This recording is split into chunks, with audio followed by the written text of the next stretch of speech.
इसके लिए पूरी जो भगवान परशुराम जयंती के लिए जो आयोजक टीम को पूरी को बधाई, और भाई अनिल को शर्मा जी को जिन्होंने निमंत्रण दिया, उसके व्यापार उनकी पूरी टीम को बहुत बहुत बधाई, शुभकामनाएं।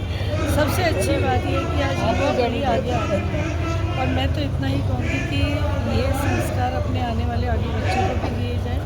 और भगवान परशुराम के जन्म उत्सव के उपलक्ष्य में यहाँ पर हर साल कथा का आयोजन होना चाहिए। ये संकल्प आज सभी लेकर जाए, ताकि आने वाली पीढ़ी को हम बता पाएँ कि भगवान परशुराम किस तरह के हमारे भगवान थे, और उन्होंने क्या क्या इस समाज के लिए किया, जो कि हमेशा न्याय के लिए लड़ते थे। कहते हैं कि 21 बार न्याय की लड़ते लड़ते उन्होंने पूरी धरती को न्यायपूर्ण कर दिया था, न्याय से लड़ते लड़ते। तो और वास्तविकता ये कि भगवान शिव के उपासक, जो कि उन्होंने एक अपनी पूजा के उपलक्ष्य में उनको जो शस्त्र मिला उसका नाम परशु था, उसी के नाम से ही भगवान परशुराम को जबकि उसी नाम से जाना जाता है। तो ये एक कहते हैं ना कि रक्षा सूचक है ये हमारा भगवान परशुराम का जो हथियार माना जाता है। तो इसके लिए पूरी आयोजक टीम को मैंने बहुत बहुत बधाई, शुभकामनाएं, धन्यवाद। मैम, जैसे देखा जाए कि भगवान परशुराम सिर्फ पंडितों के ही नहीं, सबके भगवान जी ऐसा थे। नहीं है, जी, ऐसा नहीं है। जो न्याय के लिए काम करेगा, पूरे धरती पर अन्याय को खत्म करेगा, तो क्या किसी को चुन चुन कर थोड़ी करेगा। वो तो सभी के लिए, वो सभी के भगवान है हमारे, क्योंकि उन्होंने जो लड़ाई की अन्याय के प्रति, पूरे धरती पर न्याय फैलाने के लिए। अब जिन लोगों के साथ अन्याय हो रहा है तो उनके साथ भी खड़े होंगे। हम तो उम्मीद बिल्कुल बिल्कुल बिल्कुल हम तो उम्मीद करते हैं कि भगवान इस समय धरती पर उनका अवतरण होता। आज परशुराम जयंती मनाई जा रही है सेक्टर 37 के कम्युनिटी सेंटर में। क्या कहना चाहेंगे, क्या मैसेज देना चाहेंगे इस अवसर पर? हम ये मैसेज देना चाहेंगे, भगवान परशुराम 8 चिरंजीवियों में एक थे और 6ठे अवतार थे, और हम लोग हर साल मनाते हैं परशुराम जयंती। इस बार भी हमने मनाई है, धूमधाम से ही मनाते हैं। पिछली बार भी मनाई, आप लोग आए नहीं थे। और यहाँ के जो सेक्टर के और अशोका के जो लोग हैं, हमारी वो बनी हुई है फेडरेशन ब्राह्मण सभा, उसकी तरफ से आज हमने आयोजन किया। और इस आयोजन में जो हमारे यूथ है, यूथ का काफ़ी योगदान रहा है, सीनियर का भी रहा है। हम सब मिलके इस परशुराम जयंती करेंगे। और एक जगह के लिए, जगह आवंटन के लिए हमने कैबिनेट मंत्री के सामने भी मांग पत्र रखा है, मेयर साहब के सामने भी रखा है, और हमें उम्मीद है हमें जगह मिलेगी। हमारे साथ में खाली भी पड़ी है जगह, हमने दिखाई है, और उस जगह के लिए हम प्रयास करेंगे। सब कितनी जगह खाली पड़ी है यहाँ पे? 3500 गज। 3500 गज, हाँ, लगभग 3500 गज पड़ी है हमारे साथ में। हाँ, और उसके लिए हम पूरा प्रयास करेंगे हमें मिल जाए। सबके बने हुए हैं, जाट सभा है और अपने गुजर सभा का भवन है, सभी का है, या कश्मीरी भवन भी बन रहा है। तो हम ये कहना चाहते हैं, हमारी संख्या भी कम नहीं है, हमें भी जगह मिलनी चाहिए, ये हमारा प्रयास है। तो अभी क्या कहा, अभी क्या आश्वासन दे गए हैं? आश्वासन दे गए, मेयर साहब भी और मंत्री साहब भी दोनों ने भी आश्वासन दिया है। हमारे MP हैं अरविंद शर्मा जी, उन्होंने भी हमें आश्वासन दिया है पूर्ण रूप से, और सहमति जताई है कि हम आपके साथ हैं।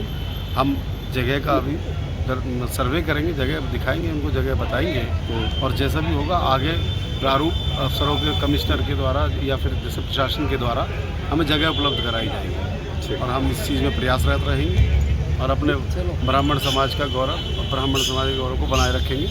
और आज परशुराम जयंती की सभी को हमारी तरफ से बहुत बहुत शुभकामनाएं। नाम भी बता दें। मेरा नाम मुकेश शर्मा है, RW में जहाँ आप खड़े हैं स्थान पर सेक्टर 37 के RW के पदाधिकारी हैं। मेरे से पहले आशा शर्मा बहन जी सीनियर वाइस प्रेसिडेंट हैं RW की, वो बोल रही थी। और हम ये चाहते हैं कि कम से कम हमें एक अपने मान सम्मान की, कम से कम एक छोटे मोटे कार्यक्रम के लिए अपने समाज की और योगदान बढ़ाएं और ज़्यादा से ज़्यादा अच्छे से कार्यक्रम कर सकें, इसलिए हम इस जगह की मांग कर रहे हैं। आगे सभी मंत्रियों का, सभी आगंतुकों का बहुत बहुत धन्यवाद है जो हमारे बीच में आए हैं। छायाकार बंधुओं का, पत्रकार बंधुओं का, सभी का बहुत बहुत धन्यवाद है। सभी को बहुत बहुत शुभकामनाएं। धन्यवाद।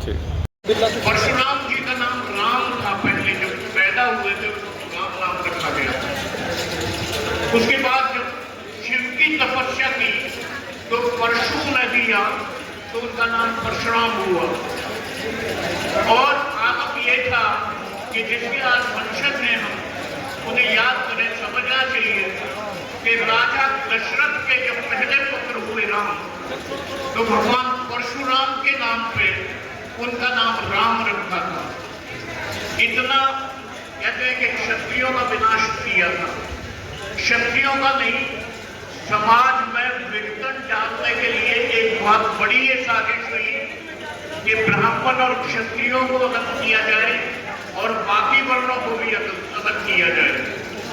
मैं आपसे ये एक बात पूछना चाहता हूँ, यदि क्षत्रियों का विनाश किया था तो महाराजा दशरथ जैसा पराक्रमी राजा, प्रतापी राजा अपने पुत्र का नाम उनके नाम पे रखता। हम अपने बच्चों का नाम किस नाम पे रखते हैं? बड़ी जैसे आजाद, सुभाष, बहुत बड़े आदमी जिनके श्रद्धा के नाम रखता है, या राम, कृष्ण, शिव, जो ये महापुरुष हुए इनके नाम पे रखते हैं, तो इसीलिए तो रखते हैं। तो मैं तो ये कहना चाहता हूँ कि आप जागो, आप सोए हुए हो, आपको पता नहीं, आपके वंशजों के चरणों में सबका सिर रखा होता था। और वंशज भी ऐसे थे जिन्होंने समाज का सुधार करने के लिए, समाज को दुष्टों से विहीन करने के लिए पर्चा उठाया था। और वो पर्चा जब चला था तो पृथ्वी को 21 बार दुष्ट शासकों से, तानाशाही शासकों से, अत्याचारी शासकों से मुक्ति दिलाई थी और उनकी रक्षा भी की थी। जो राजा न्याय प्रिय थे, प्रजा का ध्यान रखते थे, प्रजा की रक्षा करते थे, उनकी इन्होंने की रक्षा भी की थी। इसीलिए दशरथ जैसे राजा ने अपने बड़े पुत्र का नाम उनके नाम पे रखा था। तो आज ये समझने की जरूरत है कि भगवान परशुराम का वंश मात्र ही ब्राह्मण समाज को इतना ऊंचा उठाने के लिए सफिशिएंट है, बहुत है कि उसको देखते ही मंच पर आज परशुराम जयंती मना रहे आसीन हैं, क्या कहना चाहेंगे इस अवसर पर? मेरे समाज के प्रोधा परशुराम जयंती बहुत बड़ा हमारे लिए गर्व की बात है। और अपना परिचय जिन्होंने हमेशा समाज को मजबूत और सक्षम काम करने का काम किया है। राष्ट्रीय राजपूत परिषद का महासचिव हूँ। हमारे बड़े भाई इन्विटेशन पूर्व में विधायक, और ये यहाँ पे बहुत अच्छा राजनीति तरीके से अपने लाभ के लिए नहीं, हमारे सेक्टर समाज के लिए, जनता के लिए काम करने वाले भाई टेकचंद शर्मा जी बड़े धूमधाम से मना रहे हैं। और हमारे बाबूजी बार के अध्यक्ष रहे, शुभ दिन है। इसके लिए मैं सभी समाज के गंगाराम जी बहुत बहुत बधाई और धन्यवाद देना चाहता हूँ।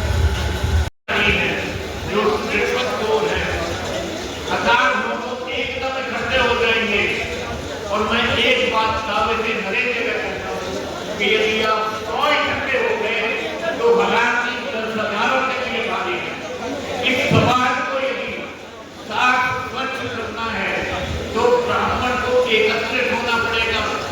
सिर्फ ब्राह्मण एक ऐसी जाति है जो सबका ध्यान रखती है, सबको साथ लेके चलती है और सबके दुख सुख में काम आती है। और दुष्टों से बचाने के लिए अगर ब्राह्मण ही सामने आ सकते हैं तो इस निवेदन से मैं आपसे एक बार विनम्र निवेदन करूंगा कि जय भारत।